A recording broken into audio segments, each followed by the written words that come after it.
समय था जब लोग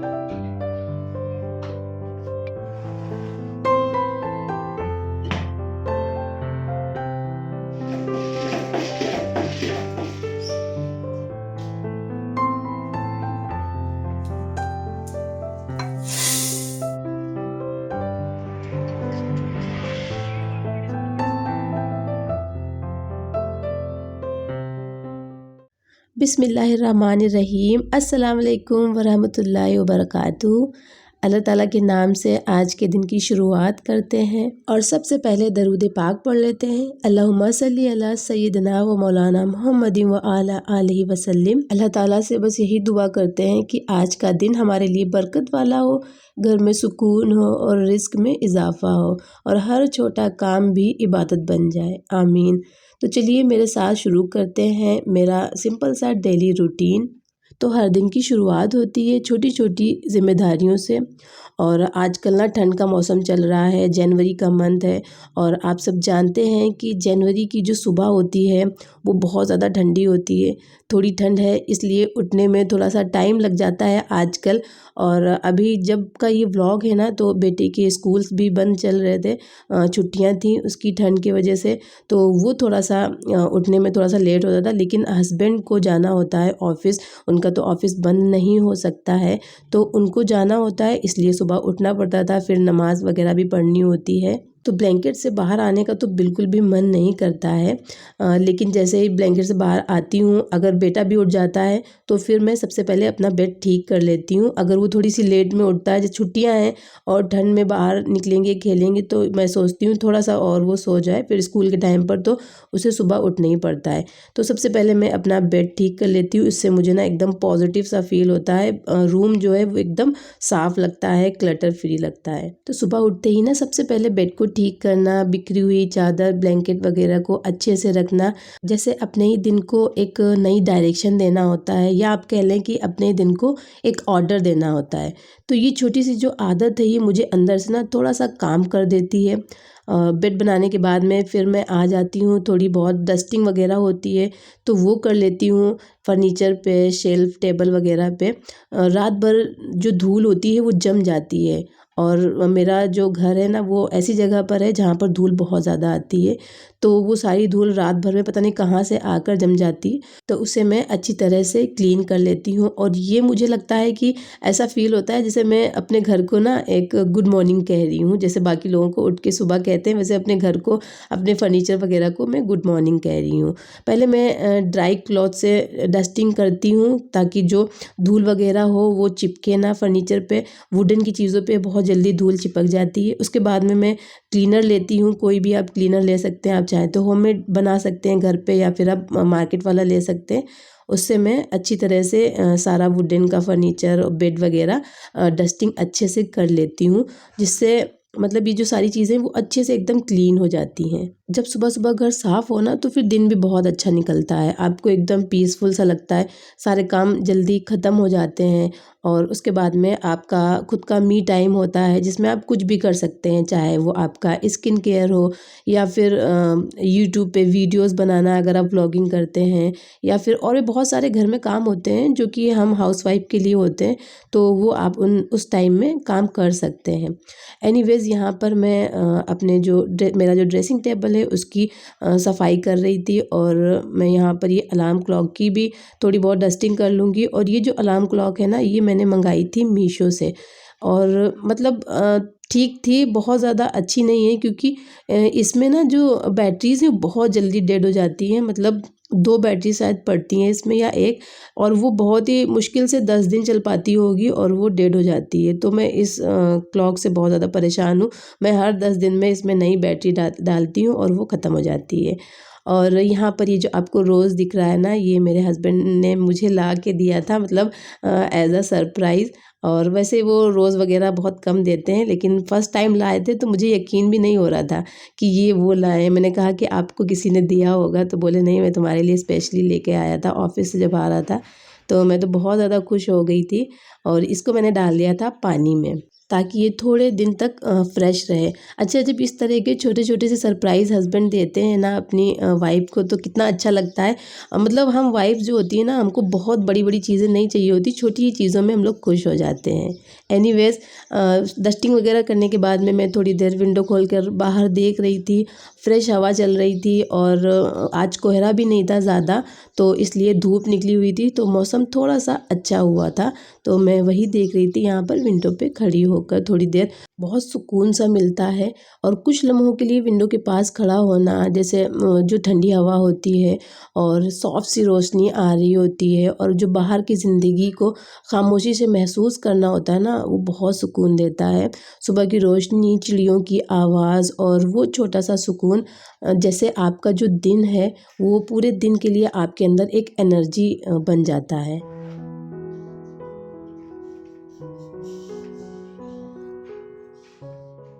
और फिर घर में बिखरी हुई बच्चों की चीज़ें, खिलौने, बुक्स, छोटी-छोटी यादें, सबको एक जगह समेटना। थकान तो होती है, लेकिन इसमें भी ना एक अलग ही खुशी छुपी होती है, क्योंकि जब बच्चे होते हैं ना, तो बच्चों का जो घर होता है, चाहे वो गंदा ही क्यों ना हो, लेकिन एक अलग ही सुकून होता है। तो इसलिए अल्लाह ताला से बस यही दुआ है कि जिनके भी घर में औलाद नहीं है, बच्चों की हँसी नहीं है और बच्चों का जो खेलना होता है, शोर होता है, वो नहीं, वो अल्लाह ताला उन सब को दें जिनको ये खुशी नसीब नहीं है। आप सब भी उन सब के लिए दुआ किया करिए जिनको अल्लाह ताला ने इस खुशी से महरूम रखा है। एनीवेज़ सारी चीज़ों को अच्छे से रख दिया है उनकी जगह पर और उसके बाद में मैं यहाँ पर ये जो मेरा सोफ़ा है, इसको भी थोड़ा-सा क्लीन कर लूँगी। गंदा नहीं है, बस यहाँ पर भी थोड़ी बहुत डस्ट आ जाती है। अगर आप डेली क्लीनिंग करते हैं ना, तो उसका बस यही एक फ़ायदा है कि आपको डेली ना मुश्किल से आधा घंटा लगेगा पूरे घर की डस्टिंग, क्लीनिंग वगैरह करने में। लेकिन जो आपका घर है उसको डीप क्लीनिंग की ज़रूरत नहीं पड़ती है जल्दी। अगर आप वीकली करेंगे तो फिर आपको बहुत ज़्यादा क्लीनिंग करनी पड़ती है, लेकिन आप डेली वाइज़ अगर करते हैं ना, तो आपको बस हल्का सा हाथ मारना होता है और सारी चीज़ें अच्छे से क्लीन हो जाती हैं। तो वही मेरा काम है। हालाँकि अभी ठंड का टाइम चल रहा है, तो लिविंग रूम में ज़्यादा लोग नहीं आते हैं और बेडरूम वगैरह में उधर साइड में रहते हैं जिधर धूप रहती है, बालकनी के साइड में, तो इसलिए लिविंग रूम में ज़्यादा नहीं आते, तो ज़्यादा गंदा नहीं होता है। बस थोड़ा बहुत बेटे के सामान वगैरह रहता है, तो वो उसको मैं उठा के मैं साइड में रख दूँगी और सोफ़े को अच्छे से क्लीन कर लूँगी। और यहाँ पर जो मेरा ये पोथोस का प्लांट है ना, इसमें शायद ठंड की वजह से जो लीव्स है ना, वो पीली होकर एकदम सड़ जैसी गई थी, मतलब काली-काली सी हो गई थी। तो उनको भी मैंने निकाल दिया था, क्योंकि अगर लीव्स ख़राब है ना, तो फिर बाकी लीव्स भी ख़राब हो जाती हैं।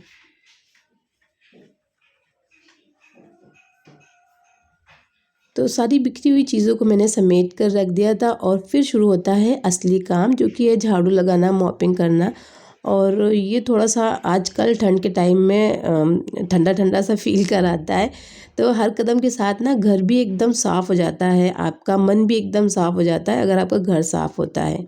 अच्छा जी, आपको यहाँ पर मेरी आवाज़ थोड़ी-सी चेंज लग रही होगी, क्योंकि मुझे ना बहुत ही ज़्यादा बहुत अच्छे से मुझे कोल्ड और कफ़ हुआ था, जो कि मेरा मतलब जो कोल्ड है वो बिल्कुल जाने का नाम ही नहीं ले रहा। और अभी क्या हुआ, मैंने ना थोड़े दिन पहले, मतलब वो जो कोल्ड था, मैंने उसकी दवा ली, तो वो उसने मेरा पूरा जो नज़ला था उसको जकड़ दिया, जिससे मेरे हेडेक और फेस में पेन बहुत ज़्यादा हो रहा था। तो हालाँकि मैंने ना स्टीम वगैरह भी ली, लेकिन उससे कोई भी फ़ायदा नहीं हुआ। तो फिर मैंने ना नेबुलाइज़ किया, और जब मैंने नेबुलाइज़ किया ना, तो फिर मुझे ना अजीब-सा बिल्कुल फ़ील होने लगा। ऐसा लग रहा था कि वो जो मेडिसिन थी, जो सलाइन वाटर होता है ना, वो रिएक्ट कर रहा है मेरे बॉडी में। तो मुझे ना बीपी लो और बहुत अजीब-सा, मतलब वीकनेस जैसी फ़ील हो रही थी, तो इसलिए मैंने वो भी नहीं किया। तो मेरा ना जो आवाज़ है वो भी आपको चेंज लग रही होगी, और मेरा जो हेडेक है ना, वो बहुत, मतलब जो सर है ना मेरा, वो बहुत भारी-भारी सा लग रहा है। तो अगर आपके पास में कोई नुस्खा हो जो घर का हो जो बहुत ही ज़्यादा फ़ायदेमंद हो तो मुझे ज़रूर बताइएगा कि कैसे मेरे ये जो नज़ला है ये निकलेगा, क्योंकि अब ना मुझे ना बहुत अजीब सा फ़ील हो रहा है। मुझे सबसे ज़्यादा बुरा लगता है नज़ला, मतलब ठंड में जो कोल्ड हो जाता है ना वो मुझे सबसे ज़्यादा बुरा लगता है। फ़ीवर आ जाए या कुछ भी हो जाए वो चल जाता है, बट इसमें मुझे बहुत अजीब सा फ़ील होता है।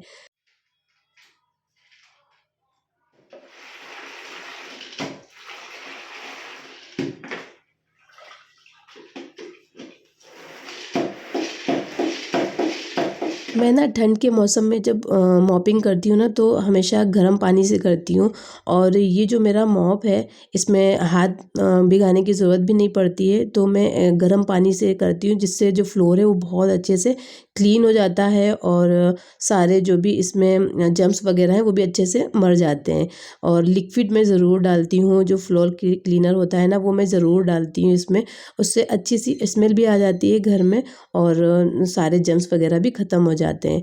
तो फिर बच्चों के लिए ना काफ़ी ज़्यादा सेव हो जाता है। मैं फ़िनाइल वगैरह नहीं डालती हूँ, मेरे पास में एक लिक्विड है जो कि बहुत ही माइल्ड सा है और बहुत ही अच्छा है, तो वो मैं हमेशा यूज़ करती हूँ और बहुत ही अच्छी उसमें कोकोनट जैसी स्मेल आती है। तो यहाँ पर मैंने ना सारी जगहों पर अच्छे से मॉपिंग कर दी थी और ये आप देख रहे हैं मेरे रूम में जो रूम हीटर है वो जल रहा है, क्योंकि बहुत ज़्यादा ठंड हो रही थी। हालाँकि धूप निकली थी लेकिन हवा बहुत ठंडी चल रही थी। और आजकल पता नहीं क्या ये चल रहा है कि धूप भी निकलती है तो इतनी ठंडी हवा होती है कि धूप में बैठने का मन ही नहीं करता है। तो मैं यहाँ पर थोड़ी देर के लिए ये रूम हीटर इसको जला कर रखूँगी, ताकि क्योंकि मैं स्वेटर वगैरह नहीं पहने थी तो मुझे ठंड भी लग रही थी और स्वेटर पहनकर ना काम करने में मुझे बहुत अजीब सा लगता है, सही से काम करते नहीं बनता है, तो इसलिए सिर्फ वूलन का सूट ही पहनकर मैं काम कर रही थी ताकि ईज़िली मेरे सारे काम हो जाए। तो यहाँ पर मेरा जो पोछा था वो भी मैंने लगा दिया था। अच्छा, ये जो मॉप है ना ये मुझे बिल्कुल भी बहुत ज़्यादा सेटिस्फाइंग नहीं लगा, क्योंकि इसमें ना अच्छे से क्लीन नहीं होता, बहुत मेहनत करनी पड़ती है और जो फ्लोर पर एक आध चीज़ होती है वो पड़ी की पड़ी रह जाती हैं जब तक उसको 3 से 4 बार नहीं क्लीन करो। तो इसलिए मुझे कुछ इतना ज़्यादा ख़ास अच्छा नहीं लगा, लेकिन ठंड है तो इसलिए हाथ वगैरह भी नहीं भिगाने पड़ते हैं, तो मैं इसे यूज़ करती हूँ। बाकी जब ठंड ख़त्म हो जाएगी तो वही मैं अपना पुराना वाला मॉप यूज़ करूँगी, वो ज़्यादा बेहतर है। एनीवेज़ यहाँ पर मैंने ना जो डोरमेट वगैरह थी उनको भी धूप में डाल दिया था, धूप निकली हुई थी तो वो मैं डाल दूँगी। बेड के साइड में जो रनर है वो भी डाल दूँगी। और इसका डालने का ना एक फ़ायदा बहुत अच्छा लगता है, जब आप बेड से उतरते हैं ना तो आपको ठंडा-ठंडा फ्लोर नहीं मिलता है, तो इसलिए बेड साइड रनर ठंड में ज़रूर डाला करिए।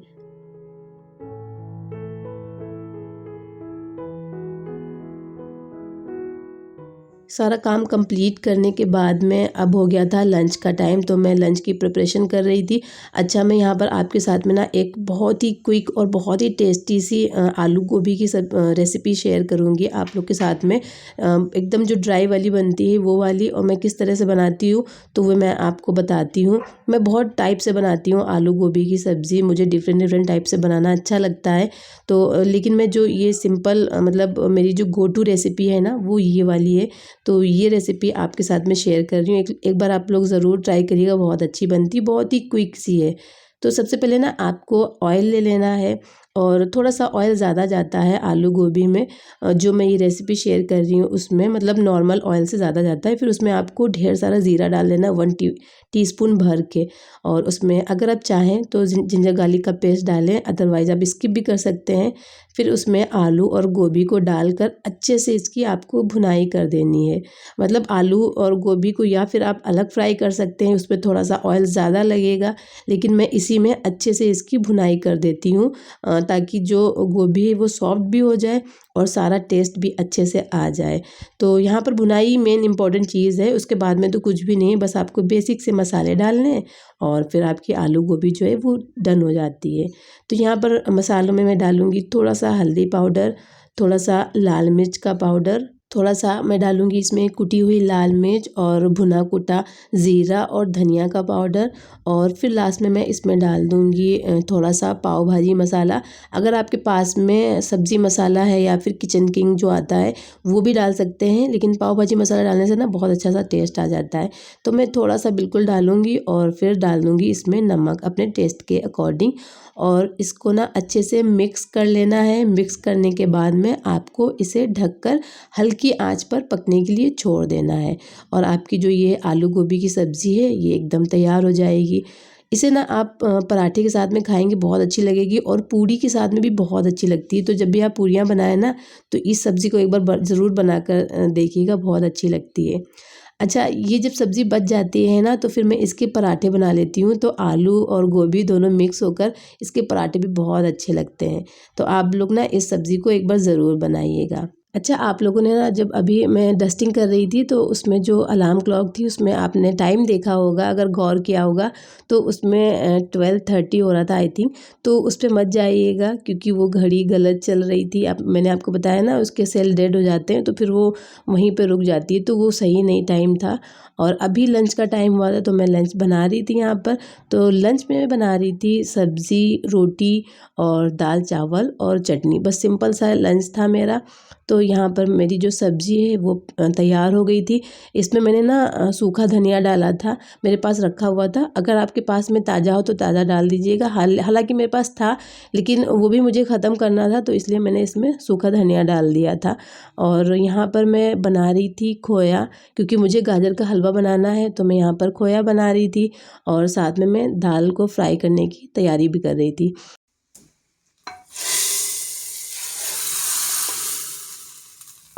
तो यहाँ पर जो मेरा लंच था वो भी कंप्लीट हो गया था। अरहर की दाल, चावल, रोटी और सब्जी और साथ में ही हरी चटनी।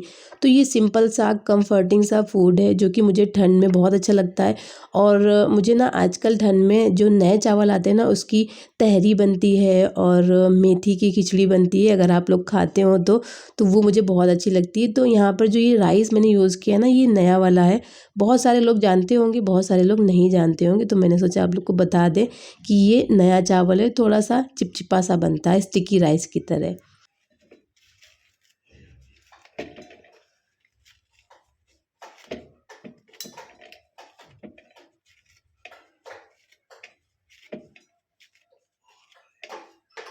तो अब जी हो गया था ये शाम का टाइम और लंच वगैरह कर लिया था मैंने। उसके बाद में मैं आ गई थी किचन में। तो मुझे ना आज बनाने थे चिकन नगेट्स। तो मैं काफ़ी दिनों से सोच रही थी कि मैं अपने बेटे के लिए बना कर रख लूँ ताकि उसका जब स्कूल ओपन हो तो मैं उसे लंच में दे सकूँ उसके टिफ़िन में। तो यहाँ पर मैंने ना 4 ब्रेड के स्लाइस को अच्छे से मैंने यहाँ पर ब्रेड क्रम्स में मतलब बना लिया था मिक्सर में ग्राइंड करके। और ये देखिए इस तरह से आपको इसका जो क्रम है वो बनाना है। और उसके बाद में मैं इसमें ऐड करूँगी चिकन। तो पहले मैं आधा जो ब्रेड क्रम है ना इसको निकाल कर साइड में रख दूँगी, क्योंकि मुझे 2 ही ब्रेड क्रम चाहिए चिकन में। मैंने 400 ग्राम के करीब चिकन लिया था, बोनलेस लेना है आपको। उसमें आपको ना 2 ब्रेड के स्लाइस ऐड करने हैं। अगर आपको ज़रूरत लगे तो एक और कर दीजिएगा, लेकिन मुझे इनफ लग रहा था तो मैंने सिर्फ 2 ही ऐड किए थे। और यहाँ पर मैंने ना ऐसे छोटे-छोटे पीसेस में कट कर लिया था। इसको अच्छे से वॉश करके एकदम ड्राई कर लेना है आपको, उसके बाद में ही आपको इसे यूज़ करना है। तो यहाँ पर मैंने इसको मिक्सर जार में डाल दिया था। उसमें मैं 1 टीस्पून के करीब जिंजर गार्लिक का पेस्ट ऐड करूँगी, थोड़ी सी लाल मिर्च ऐड करूँगी क्योंकि मेरा बेटा खा लेता है इसलिए। अदरवाइज़ अगर आप अपने बच्चों के लिए बना रहे हैं तो फिर आप मत ऐड करिएगा। थोड़ी सी काली मिर्च का पाउडर ऐड किया है, नमक ऐड किया है टेस्ट के हिसाब से। और थोड़ा सा इसको सॉफ्ट बनाने के लिए मैंने इसमें मेयोनीज़ डाली है, 2 टेबल स्पून के करीब आपको इसमें मेयोनीज़ ऐड करनी है। अब इन सारी चीज़ों को ना अच्छे से आपको ब्लेंड कर लेना है, एकदम बारीक सा आपको इसका पेस्ट बना लेना है। तो ये देखिए आप चिकन को मैंने एकदम बारीक सा पीस लिया है और सारी जो इंग्रेडिएंट है ना वो अच्छे से मिक्स भी हो गए। इस तरह से आपको इसको पीसना है। अब इसको मैं इसमें ऐड करूँगी जो मैंने ब्रेड क्रम्ब बनाया था वो। तो ये जो जार था ना ये थोड़ा सा मुझे छोटा लग रहा था क्योंकि सही से इसमें मिक्स नहीं हो पा रहा था चिकन और ब्रेड क्रम्ब। तो फिर मैंने ना 2 बार में इसको 2 बैच में इसको मिक्स किया था। तो पहले यहाँ पर मैंने देखिए आधा ब्रेड क्रम्ब मैंने यूज़ किया है और इसको मैं अब फिर से ग्राइंड कर लूँगी। तो यहाँ पर मैं 2 बार में इसको ग्राइंड करूँगी। अगर आपके पास में चॉपर है तो फिर आप उसमें कर लीजिएगा, ज़्यादा बेहतर है। मेरे पास में नहीं है तो इसलिए मैं इसे इस जार में ग्राइंड कर रही थी। तो ये देखिए ये बहुत अच्छे से मिक्स हो गया है और इसको मैं निकाल लूँगी एक बाउल में। और जो दूसरा बैच है ना उसको भी मैं अच्छे से ग्राइंड कर लूँगी और उसको भी मैं इसमें ट्रांसफ़र कर दूँगी। तो इसमें बहुत ज़्यादा इंग्रेडिएंट नहीं जाते हैं, बहुत ही सिंपल सा बनता है। लेकिन अगर आप बना कर रख लेंगे ना तो आपको बच्चों के लिए बहुत ही ईज़ी होता है। उनको स्नैक में भी दे सकते हैं आपको मतलब शाम को, और उन्हें टिफ़िन में भी दे सकते हैं। चिकन भी चला जाता है, उनकी बॉडी में प्रोटीन चला जाता है और इतना ज़्यादा ये मतलब अनहेल्दी भी नहीं है। बाहर की चीज़ों से तो बेहतर है आप घर में उनको आप कुछ भी अच्छा सा बना के दें तो वो ज़्यादा बेहतर होता है। यहाँ पर मैंने 2 टेबल स्पून के करीब इसमें ऑयल ऐड किया था और इसको अच्छे से मिक्स कर लूँगी। पहले तो मैं इसे ना एक स्पैचुला से मिक्स कर रही थी, लेकिन जब तक हाथ ना लगे किसी चीज़ में तब तक वो टेस्ट और वो बात नहीं आती है। तो फिर मैंने अपने हाथों से इसे अच्छे से बिल्कुल आटे की तरह आपको इसे नीड करना है। मतलब सारी चीज़ें अच्छे से मिक्स हो जाए और एकदम स्मूथ सा इसका डो बन जाए, इस तरह से आपको इसे गूँथना है।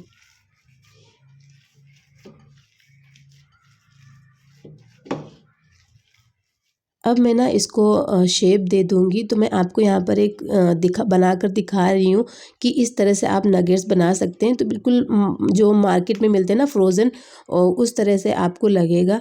और फ्रोज़न चीज़ें मतलब आप लेने को ले सकते हैं, बच्चों को दे सकते हैं, लेकिन वो उतनी हेल्दी नहीं होती हैं। तो इसलिए आप घर में बनाकर स्टोर करें, बच्चों को दें तो ज़्यादा हेल्दी है। तो इस तरह से शेप आप बना सकते हैं। मैं बहुत ही सिंपल सा तरीका यूज़ करूँगी। मैंने एक यहाँ पर ट्रे ली है और उसमें एक ये बेकिंग पेपर या फिर बटर पेपर जो होता है वो आप रख दीजिए, और ये जो सारा बैटर आपने बनाया है ना इस पर अच्छे से आप स्प्रेड कर दीजिए। इवनली आपको स्प्रेड करना है, मतलब मोटा या पतला नहीं होना चाहिए। और जब आप स्प्रेड कर देंगे ना तो फिर आप इसके पीसेस कट कर लीजिएगा और फिर आप इसके नगेट्स बना लीजिएगा। तो ये सबसे ईज़ी और सबसे आसान मेथड है।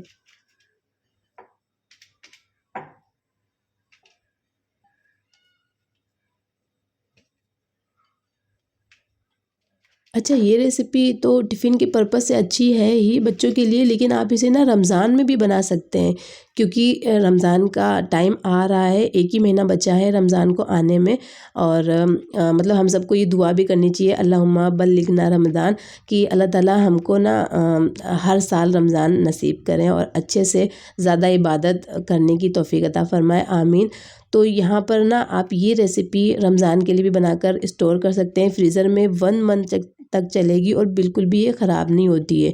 तो आपको जब भी इफ्तार के टाइम पर बनाना हो तो आप निकालें और इसे फ्राई कर लें, या फिर आप इसे एयर फ्राई भी कर सकते हैं अगर आपके घर में एयर फ्रायर है। और अवन में तो मैंने इसे बेक करके नहीं देखा है, वो टेस्ट नहीं आएगा, लेकिन एयर फ्रायर में बहुत अच्छा इसका टेक्सचर और टेस्ट आ जाएगा। तो आप रमज़ान में भी इस रेसिपी को ज़रूर बनाकर स्टोर कर सकते हैं। मेरे पास अगर टाइम हुआ तो मैं इंशाल्लाह ज़रूर बनाऊँगी। तो यहाँ पर ये देखिए मैंने ना इसको स्प्रेड कर दिया था, उसके बाद में आपको इस तरह से आपको रेक्टेंगल शेप में कट कर लेना है, या फिर आप जो आपका मनपसंद शेप हो, ट्रायंगल या फिर हार्ट शेप, जैसा भी आपके बच्चों को पसंद हो उस तरह से आप इसे कट कर लीजिएगा। तो यहाँ पर मैं इसे कट करूँगी पीसेस में, उसके बाद में मैं इसको रख दूँगी थोड़ी देर के लिए फ्रिज में। और जब ये अच्छे से सेट हो जाएगा ना, कम से कम आधा घंटे के लिए रखूँगी, और उसके बाद में फिर मैं आगे का प्रोसेस करूँगी, तो वो मैं आपको बताती हूँ अभी। तो अब आपको ना इन चिकन पीसेस की करनी होगी कोटिंग, जिसके लिए आपको ना एक बैटर तैयार करना है, जिसमें मैंने लिया है 1 अंडा। इसमें मैंने 2 टेबल स्पून के करीब रूम टेम्परेचर पर जो मिल्क होता है ना वो डाला है। थोड़ा सा काली मिर्च का पाउडर डाल दिया है फॉर द एक्स्ट्रा टेस्ट, और थोड़ा सा मैंने इसमें सॉल्ट डाला है। अब इसको अच्छे से आपको बीट कर लेना है और रख देना है साइड में। तब तक जो ये हमारे चिकन के पीसेस थे ना नगेट्स के, तो वो भी अच्छे से सेट हो चुके हैं। इनको मैं निकाल लूँगी और अच्छे से इसका शेप दे दूँगी। तो ये बहुत ही ईज़ी तरीका था। अगर आप चाहें कंफर्टेबल हो तो फिर आप हाथ से भी बना सकते हैं और इन्हें शेप दे सकते हैं। तो मुझे ना इतना कुछ ज़्यादा शेप से फ़र्क पड़ता नहीं, क्योंकि बच्चों को देना है, वो 1 मिनट में खा लेंगे, ख़त्म हो जाएगा, पेट में ही जाना है, तो इसलिए मैं इस तरह से बना लेती हूँ। तो थोड़ा-सा ईज़ी रहता है, काम में भी थोड़ा-सा ईज़ी हो जाता है। तो यहाँ पर मैं सारे जो इसके पीसेस हैं वो निकाल कर रख दूँगी साइड में, और उसके बाद में मैं इसे कोट करूँगी।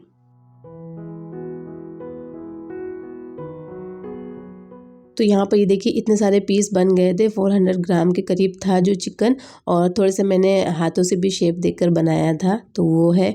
और अब मैं इसको ना इस अंडे के जो बैटर है अंडे का, उसमें डिप करूँगी। उसके बाद में फिर मैं इसे ब्रेड क्रम्ब में डिप करूँगी और उसके बाद में मैं इसे रख दूँगी।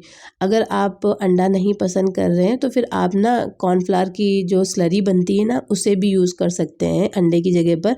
अंडे का सब्स्टिट्यूट है वो, और उससे भी मतलब अच्छे से क्रंची बनते हैं।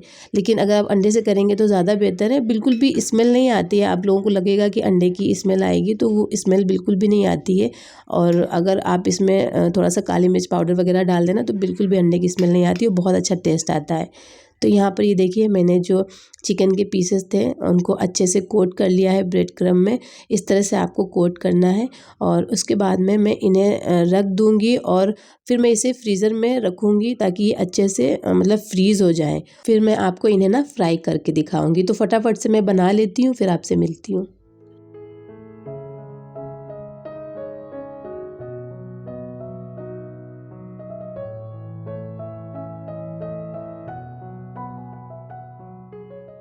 तो यहाँ पर ये देखिए मैंने ना सारे चिकन नगेट्स को बना लिया है, कोट कर लिया है।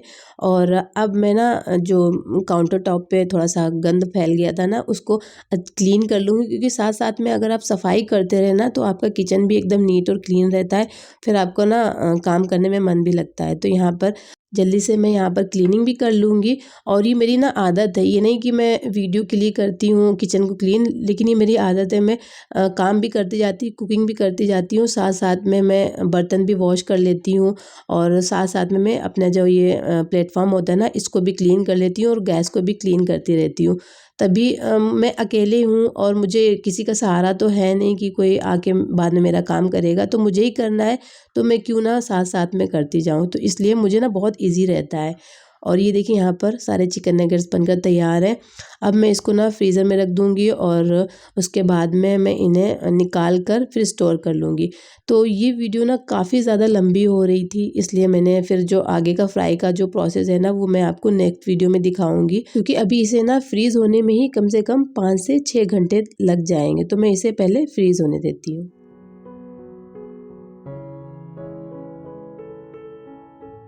अच्छा जी, तो साइड में मैं जो खोया बना रही थी वो मैं दिखाना भूल गई थी। तो यहाँ पर ये देखिए खोया भी बनकर तैयार हो गया है, और करीब मैंने 1.5 लीटर या 2 लीटर दूध लिया था जिसमें इतना खोया निकला है। ये आधा किलो के करीब होगा या उससे ज़्यादा होगा, मैंने वेट नहीं किया था, लेकिन ये उससे ज़्यादा ही होगा। तो यहाँ पर मैं इसे बीच-बीच में चला रही थी, इसलिए थोड़ा-सा आपको पिंक-पिंक कलर का दिख रहा होगा। और मैंने मतलब कंटिन्यूअसली नहीं चलाया था, तो इस तरह से इसका कलर हो गया है। और घर का बना हुआ खोया है, बहुत ही ज़्यादा अच्छा है, टेस्ट बहुत अच्छा आता है इसका। तो मैं इस तरह से जब भी कोई डेज़र्ट बनाती हूँ ना, तो घर पे ही खोया बना लेती हूँ। एनीवेज़ अब हो गई थी रात, और रात को हम लोगों का प्लान था मूवी देखने का, और हम लोग आए थे यहाँ पर मूवी देखने के लिए। और ये देखिए आप कितनी प्यारी डेकोरेशन हुई थी यहाँ पर, न्यू ईयर और क्रिसमस वगैरह था, तो इसलिए जो डेकोरेशन थी वो बहुत अच्छी हुई थी। अच्छा, हम लोग आए थे यहाँ सहारागंज मॉल में, और काफ़ी ज़्यादा यहाँ पर सन्नाटा था, बहुत कम लोग थे क्योंकि रात का टाइम था, 9 बज रहा था आई थिंक, तब हम लोग आए थे, रात का शो था। और ये देखिए कितना प्यारा मॉल लग रहा है।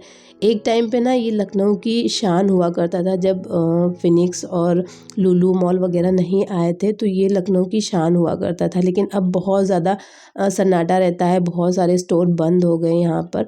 तो यहाँ पर हम लोग आए थे अवतार मूवी देखने के लिए। मैंने ना इसकी तीनों सीरीज़ देखी, मुझे बहुत अच्छी लगती है, तो वो हम लोग देखने के लिए आए थे यहाँ पर। और देखिए अभी यहाँ पर जो पूरा हॉल है ना, वो एकदम खाली है, लेकिन धीरे धीरे करके थोड़े बहुत लोग आ गए थे, और वो सारे पीछे के साइड में बैठे हुए थे। विश्वास करना होगा, पर मुझे अपना पूरा सच जानना है। नहीं, जबरदस्ती करना बंद करो। तो मूवी हम लोगों ने देख ली थी, 3D मूवी थी, बहुत ही ज़्यादा अच्छी थी। एनीवेज़ यहाँ पर हम लोग ना ये पॉपकॉर्न अपने साथ घर लेकर जा रहे हैं, क्योंकि हमने लिया था लेकिन खा नहीं पाए, तो वेस्ट तो कर नहीं सकते हैं, इसलिए हम लोग इसे घर ले जा रहे हैं। और आप ये देख सकते हैं कितना ज़्यादा फॉग है, एकदम सन्नाटा है। और हम लोग जा रहे थे अपनी कार की तरफ जहाँ हमने पार्क करी थी, तो वो थोड़ा सा पहले ही हम लोगों ने पार्क कर दिया था, तो वहाँ पर जा रहे थे, थोड़ा सा हम लोग को चल के जाना था। तो ये था मेरा व्लॉग। उम्मीद है आपको मेरी ये सिंपल सी डेली रूटीन पसंद आई होगी। अगर आपको ऐसे ही नॉर्मल रियल लाइफ व्लॉग्स अच्छे लगते हैं तो प्लीज़ वीडियो को लाइक करना, चैनल को सब्सक्राइब करना और मुझे कमेंट में बताना कि आपकी मॉर्निंग रूटीन कैसी होती है। मिलते हैं नेक्स्ट व्लॉग में, तब तक के लिए अपना ख्याल रखिए, दुआओं में मुझे याद रखिए। अल्लाह हाफिज़।